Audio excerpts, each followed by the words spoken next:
నమస్తే సార్, మీ పేరు సార్? నా పేరు మొహమ్మద్ సలీం. ఏం చేస్తుంటారు సార్? నేను బిజినెస్ చేస్తాను. రేవంత్ రెడ్డి గారి పాలనపై మీ అభిప్రాయం ఏంటి సార్? పాలనలో ఏముంది, ఇప్పుడు దాకా ఏం జరిగింది మంచిది ఏం లేదు. రేషన్ కార్డు లేక ఒక 8-9 సంవత్సరాలు, ఇప్పుడు దాకా రేషన్ కార్డు కూడా లేదు.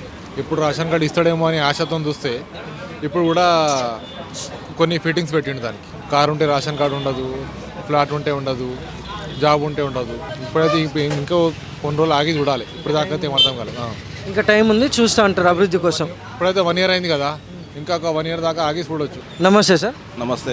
आपका नाम क्या है सर? मेरा नाम फरीद है. ఏం చేస్తుంటారు సార్? వ్యవసాయం చేస్తానండి. ఆల్రెడీ సీఎం సార్ వచ్చి ఒక సంవత్సరం అవుతుంది. సంవత్సరం తర్వాత ఒక్కటి కూడా మా ఊరికి బుక్కే రాలేదు. చేవల్ల మండలంలో ఊరెల గ్రామం అని ఉన్నది. ఆన్లైన్ చేస్తా అని ఒక సంవత్సరంతోనే సతాయిస్తుంది. ఇప్పటిదాకా ఆన్లైనే చేస్తలేరు. నా కలెక్టర్ రంగారెడ్డి డిస్టిక్లో కలెక్టర్ కూడా వస్తుండు వెళ్తుండు పోతుండు, కానీ ఏం పని కూడా చేస్తలేడు.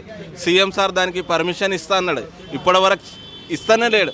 ఇవాళ ఇస్తా, రేపు ఇస్తా, ఇట్లనే టైంలో దాటకుంటుకుంటూ వెళ్తూనే ఉంటాడు. మొన్న 26 తారీఖు రోజు చెప్పాడు ఇస్తా అని, ఆ రోజు కూడా ఇవ్వలేడు. ఇప్పుడు ఒక నెల ఆగుమంటుండు. ఇప్పుడు ప్రస్తుతానికి రైతులకు చాలా ఇబ్బంది. మా ఊరికి ఏం పంట నష్టం వస్తలేదు, ఏం వస్తలేదు. మా ఊరికి మొత్తం ఆల్రెడీ ఇప్పుడు కేసీఆర్ ఉన్నప్పుడు భూశాఖ మంత్రి తీసిండు, ఊరికి మొత్తం బుక్కులు రిజెక్ట్ చేసాను. కొత్త ఓఆర్సీ తీసుకున్న తర్వాత ఈయన ఆన్లైన్ చేస్తా అన్నాడు. అసలు ఆన్లైన్ కలెక్టర్ గారికి ఇన్ఫర్మేషన్ ఇస్తాను లేడు ఈయన. మీ పేరు సార్? జ్ఞానేశ్వర్. ఏం చేస్తుంటారు? నేను గాడ్లీ సర్వీస్ చేస్తూ ఉంటాను. రేవంత్ రెడ్డి గారి పాలనపై మీ అభిప్రాయం ఏంటి సార్? బాగుంది సార్, ఎందుకంటే 10 సంవత్సరాలు చేశారు కాబట్టి ఫస్ట్ టర్మ్ బాగా చేశాడు. సెకండ్ టైం పబ్లిక్ అంతా విరక్తి చెందింది కాబట్టి రేవంత్ రెడ్డిని తీసుకొచ్చాడు. ప్రస్తుతం ఇప్పుడు 1 year అయింది కాబట్టి ఇంకా మంచిగా చేస్తాడని కోరుకుంటున్నాను. ఈ అభివృద్ధి ఎలా ఉందంటారు సార్ ప్రస్తుతానికి? పర్లేదు సార్, ఇప్పుడు అన్ని సెట్ చేస్తుంది సార్, ఒక్కొక్కటి అప్డేట్ చేస్తుండే కదా. తన అభిప్రాయం గిట్ట మంచిగా ఉంది రాష్ట్రం మీద.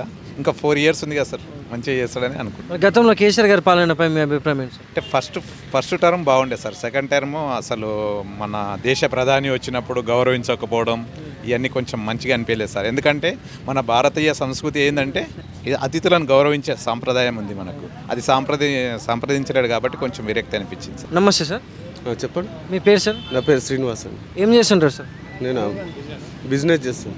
రేవంత్ రెడ్డి గారి పాలనపై మీ అభిప్రాయం ఏంటి సార్? ప్రజాపాలన అన్నాడు కానీ ప్రజలకు ఏది అందుతలేదు, ఇబ్బందికరంగా ఉంది. ప్రజలు బాగా వ్యతిరేకంగా ఉన్నారు. టైం ఉందంటే టైం అన్నారు 5 years అన్నారు కదా. 5 yearsలో 1 year దాదాపు అయిపోయింది కదా, చేయాలి కదా. వితాంతు పింఛన్లు అన్నీ పెంచుతామన్నారు, ఎవరికి పెంచలేదు. రైతులకు రైతు బంధు, రైతు బీమా అవన్నీ కంప్లీట్ కాలేదు. అట్లా ఇబ్బందికరంగా ఉంది. మరి గతంలో కేసీఆర్ గారి పాలనపై మీ అభిప్రాయం ఏంటి? కేసీఆర్ రాష్ట్రానికి అప్పుల కుప్ప చేసి అన్ని వంచిండు. అప్పులకి మిత్తి కట్టుకుంటూ సంక్షేమ పథకాలు పెట్టిండు. ఇవన్నీ పెట్టొద్దు కూడా. ఆయన ఇష్టం, ఆయన ఇంట్లోకి వెళ్ళి ఇచ్చేది లేదు, ఎవరి ఇంట్లోకి వెళ్ళి ఇచ్చేది లేదు. ప్రజల పైసల్ని ఏదో దాన ధర్మాలు చేసినట్టు చేస్తూ లాస్ట్కు రాష్ట్రాలు అప్పుల కుప్ప చేసి ప్రజల మీద భారం మోపుతారు. నమస్తే సార్. నమస్తే. మీ పేరు సార్? మాధవ్ రెడ్డి. ఏం చేస్తుంటారు? మేము బిజినెస్ ఎలక్ట్రికల్ వర్క్ చేస్తాం.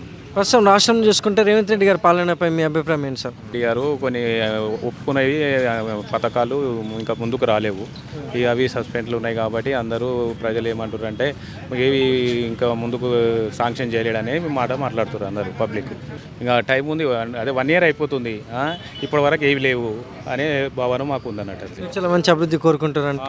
మంచిగా అభివృద్ధి చేయాలని మేము అనుకుంటున్నాం. అది మరి ఇలా చూసుకుంటే గతంలో కేసీఆర్ గారి పాలనపై మీ అభిప్రాయం ఏంటి సార్? అప్పుల గొప్ప చేసిపోయాడు ఆయన, అవి ఈ పథకాలు అని చెప్పేసి అన్ని ఇవి ఏవి ఇచ్చిండు అందరికీ, కానీ అప్పులు చేసిపోయాడు ఆయన అంతే.